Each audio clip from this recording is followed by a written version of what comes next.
Hello guys, आप सबका हमारे चैनल वन विजन साइंस में स्वागत है। आज की वीडियो में हम उपसंयोजक यौगिकों का आईयूपीएस से नाम लिखना सीखेंगे।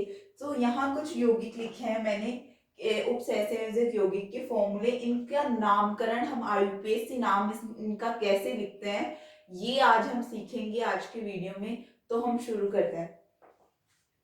जैसे सबसे पहले हमारे पास कोई संकुल दे रखा है, ये K4FeCN6।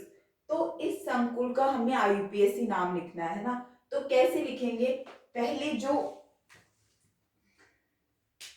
ये संकुल यौगिक है, इसके अंदर जो ये धनायन लगा हुआ है आगे, ये धनायन आयनिक मंडल है और ये समन्वय मंडल बोलते हैं। हम इस ब्रैकेट के अंदर जो है उसे समन्वय मंडल बोलते हैं और जो बाहर है उसे आयनिक मंडल बोलते हैं। तो इस आयनिक मंडल का नामकरण कैसे करते हैं कि कोई धनायन है, कोई ऋणायन है, तो पहले धनायन का नाम लिखेंगे। धनायन, ऋणायन कैसे भी हो सकता है इस आयनिक मंडल में, ऐसे ब्रैकेट में भी हो सकता है, जैसे प्लेटियम Cl4 ऐसे। तो पहले इसके अंदर धनायन का नाम लिखेंगे, फिर ऋणायन का नाम लिखेंगे, ऐसे इसके अंदर ऐसे। तो पहले हम आयनिक मंडल का नामकरण करते हैं ना। तो आयनिक मंडल में जैसे ये हमारे पास पोटेशियम है और पोटेशियम के कितने परमाणु है? 4। तो 4 पोटेशियम है। तो इसके अंदर जब भी हम आयनिक मंडल का नाम लिखते हैं तो सिर्फ पोटेशियम लिखते हैं, मतलब जो भी धातु या परमाणु या समूह हमारे पास है सिर्फ उसका नाम लिखते हैं। उसके कितने अणु है, कितने परमाणु है, ये उसका उल्लेख नहीं करते हम। ये नहीं बताते कि 4 अणु है, 4 परमाणु है। तो सिर्फ हम लिखेंगे क्या? पोटेशियम लिखेंगे इधर, पोटेशियम। तो ये है पोटेशियम, हमने लिख दिया। सबसे पहले आयनिक मंडल का नामकरण कर दिया कि पोटेशियम लिख दिया। अब इस ब्रैकेट समन्वय मंडल का हम आईयूपीएसी नाम लिखते हैं। तो इस ब्रैकेट के अंदर होता क्या क्या है? एक तो होती है केंद्रीय धातु, ये है केंद्रीय धातु। एक होती है केंद्रीय धातु और लिगेंड्स होते हैं हमारे पास। लिगेंड एक भी हो सकता है और बहुत सारे भी हो सकते हैं। तो पहले हम करते क्या है, पहले इस ब्रैकेट के अंदर में लिगेंड्स का नामकरण करते हैं। मतलब सबसे पहले हम नाम लिखना किससे शुरू करेंगे? लिगेंड से लिखेंगे। जैसे अब हमारे पास लिगेंड्स 3 प्रकार के हो सकते हैं। एक तो ऋणायनिक लिगेंड हो सकता है, एक धनायनिक लिगेंड हो सकता है और एक हो सकता है उदासीन लिगेंड। तो ऋणायनिक लिगेंड्स में क्या होता है, जो ऋणायनिक लिगेंड होते हैं उनके लास्ट के अंदर नाम में ओ लगता है। मतलब जो ऋणायनिक लिगेंड्स होते हैं उनके लास्ट में ओ लगता है, मतलब ओ लगता है। जैसे CN, इसे हम बोलते हैं साइनाइड। CN उदाहरण लेते हैं हम, CN-, ये कोई ऋणायनिक लिगेंड है हमारे पास। तो इसका नामकरण कैसे लिखेंगे? इसके नाम को हम इसे बोलते हैं साइनाइड। तो साइनाइड नहीं लिख के इसके लास्ट के अंदर ओ लगाएंगे। ये ऋणायनिक है तो साइनो लिखेंगे इसे, साइनो। ये हो गया साइनो। जैसे Cl- है, ये भी ऋणायनिक लिगेंड है। Cl-, F-, Br-। तो F-, Br-, ये सब ऋणायनिक लिगेंड है। तो इनका नामकरण कैसे करते हैं? ये क्लोराइड है, फ्लोराइड है, ये ब्रोमाइड है। लेकिन इनको लिखते कैसे हैं? क्लोरो, ब्रोमो, फ्लोरो। तो इसे लिखेंगे क्लोरो, ब्रोमो, क्लोरो। F- को बोलते हैं फ्लोरो और Br- को बोलते हैं ब्रोमो।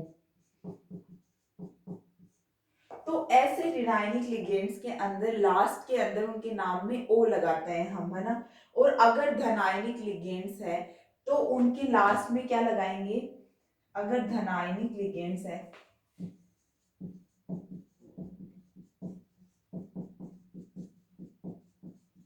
तो उनके लास्ट में EM लगाएंगे, उसके लास्ट के अंदर हम EM लगाएंगे। जैसे NH4 प्लस है तो इसे हम बोलते हैं अमोनियम, तो EM लगेगा, अमोनिया है NH4 प्लस, तो ये धनायनिक लिगेंड है, प्लस चार्ज है इसके ऊपर, तो इसको बोलेंगे हम अमोनियम। अमोनियम जैसे एक और है NH2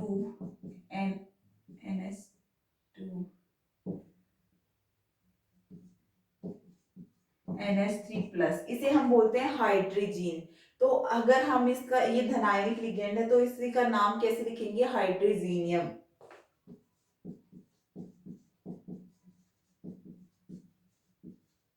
और अब एक तरह का लिगेंड और बचता है, वो है उदासीन लिगेंड। तो उदासीन लिगेंड्स को हम जैसे उनका नाम है वैसे ही लिखते हैं। जैसे उदासीन लिगेंड्स होते हैं, जल, वाटर है, इसका नाम हम बोलते हैं इसे एक्वा, तो इसको ऐसे की ऐसे लिखेंगे एक्वा। जैसे NH3 है, इसे बोलते हैं हम एमीन। तो ये दोनों उदासीन लिगेंड्स है और इनको ऐसे कि ऐसे हम जब IUPAC नाम लिखते हैं उपसंयोजक यौगिकों का, तो उन्हें ऐसे कि ऐसे लिखते हैं। तो ये तो हो गया कि ऋणायनिक लिगेंड्स के लास्ट में हम O लगाते हैं, धनायनिक लिगेंड्स के लास्ट में हम EM लगाते हैं, और उदासीन लिगेंड्स को हम ऐसे कैसे लिखते हैं।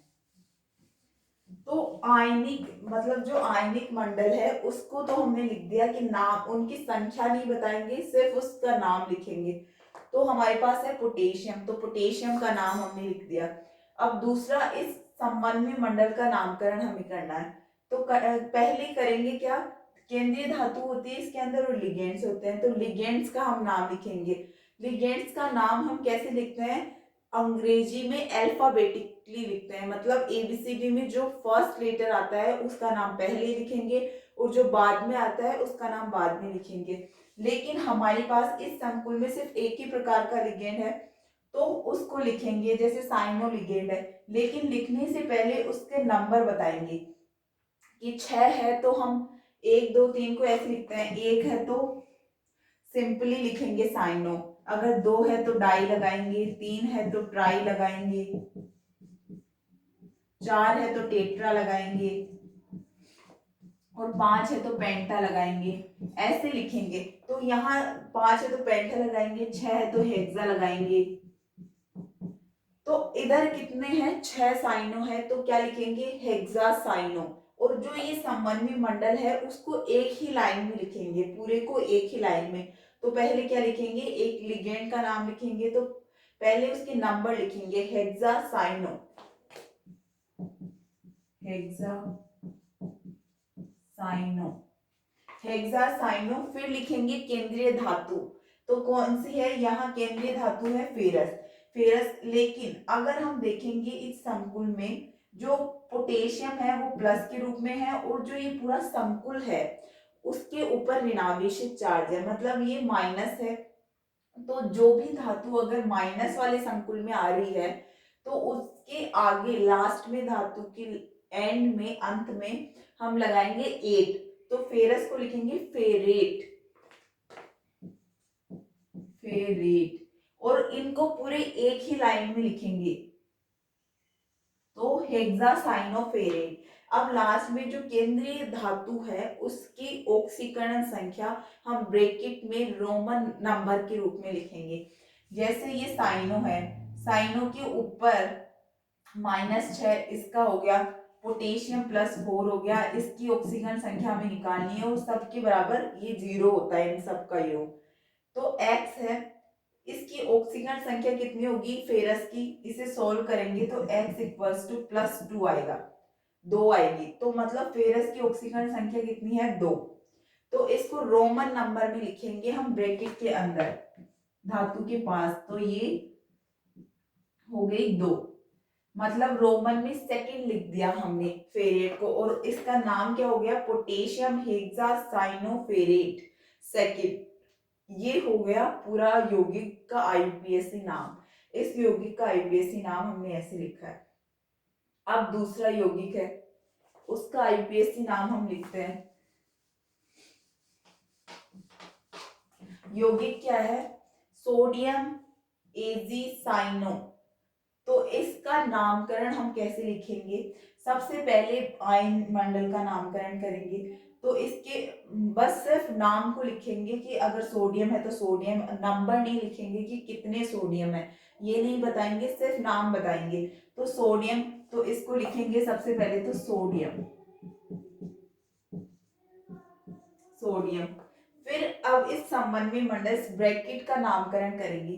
तो पहले क्या करेंगे, इस केंद्रीय धातु है, इसके अंदर लिगेंड है, तो पहले लिगेंड्स का नामकरण करते हैं। तो इसके अंदर भी साइनो है, और साइनो है कितने? डाई, दो साइनो, मतलब इसके दो मॉलिक्यूल है, तो इसको हम डाई साइनो बोलेंगे, डाई साइनो।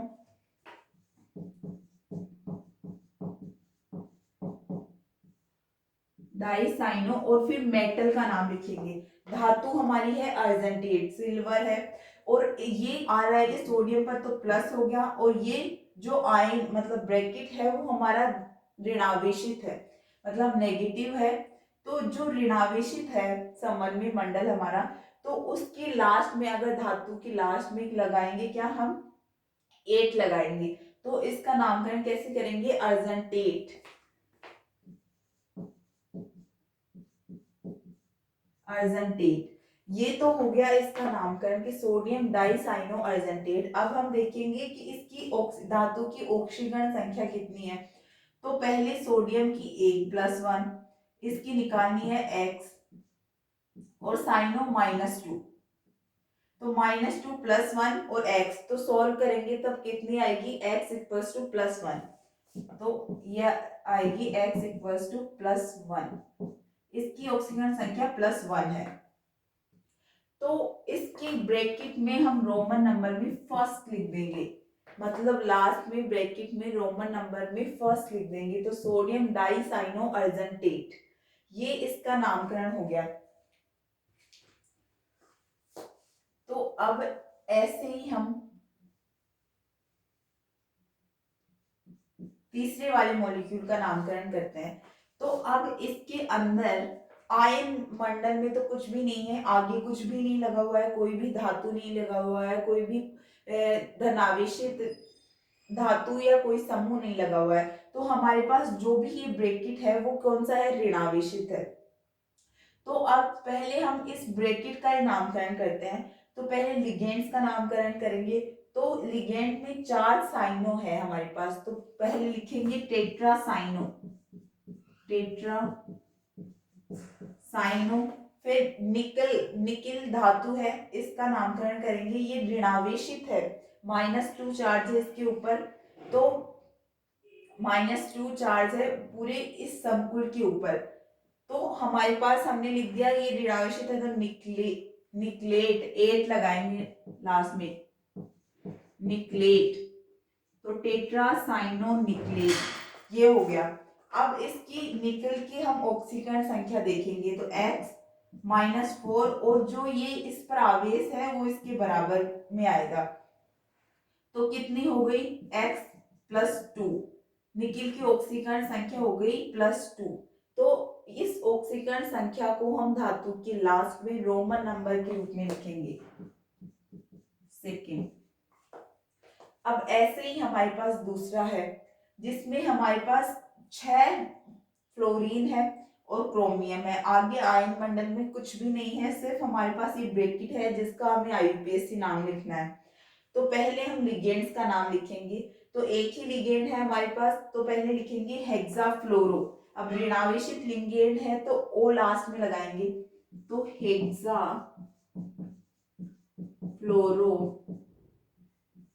हेक्साफ्लोरोक्रोमेट। अब माइनस है, संकुल के ऊपर माइनस चार्ज है, तो हम लगाएंगे क्रोमेट, 8 लगाएंगे लास्ट में, क्रोमेट। अब देखेंगे धातु की ऑक्सीकरण संख्या कितनी है, -3 और -6, और x उधर गया तो x = +3, तो इसकी 3 ऑक्सीकरण संख्या है। तो रोमन में 3 थर्ड लिख देंगे, धातु के बाद में रोमन नंबर में ब्रैकेट में थर्ड लिख देंगे। तो ये 4 तो हो गए कि हम कैसे नाम लिखते हैं। अब ये है कि एक से अधिक जब हमारे पास लिगेंड्स हो तो उनका नामकरण हम कैसे करते हैं? सबसे पहले तो हम पोटेशियम आयन मंडल का नामकरण करेंगे। तो आयन मंडल की बाहर क्या है? पोटेशियम है, तो पोटेशियम लिख दिया।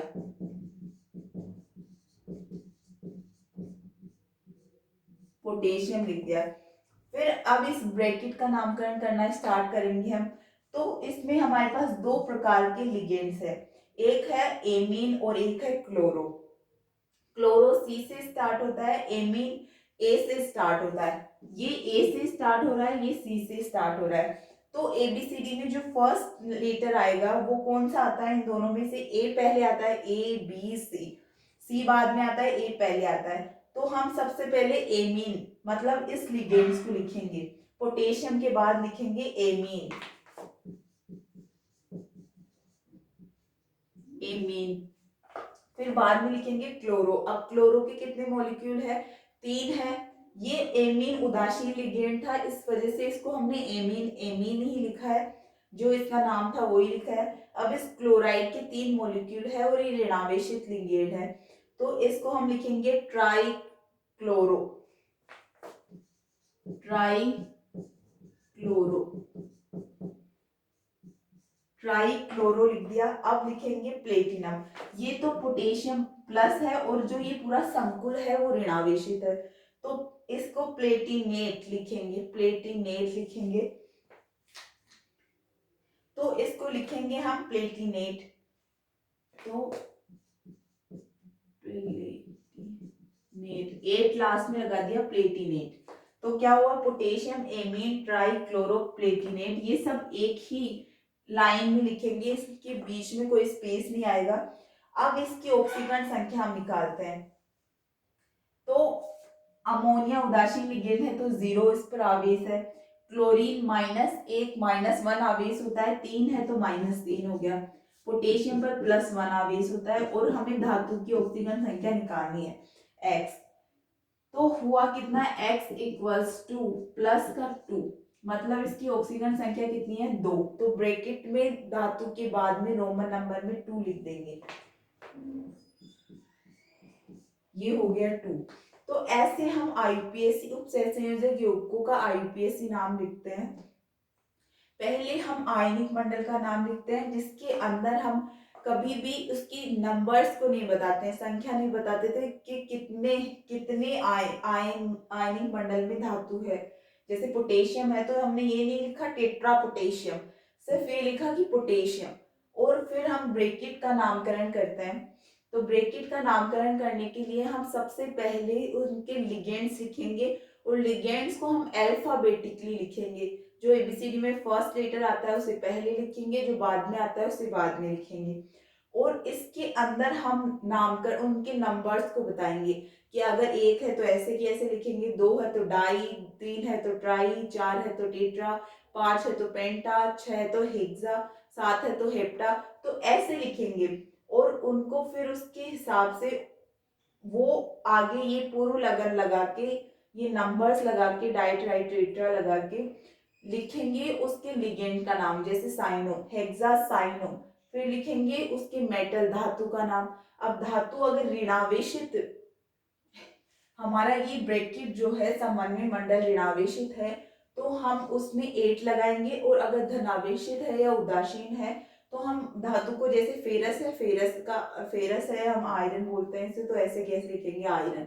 और अगर ये ऋणावेशित है तो हम 8 लगाएंगे, फेरेट। और लास्ट में उसकी ऑक्सीकरण संख्या, जो धातु की ऑक्सीकरण संख्या होती है, उसको ब्रैकेट के अंदर रोमन नंबर के रूप में लिखेंगे।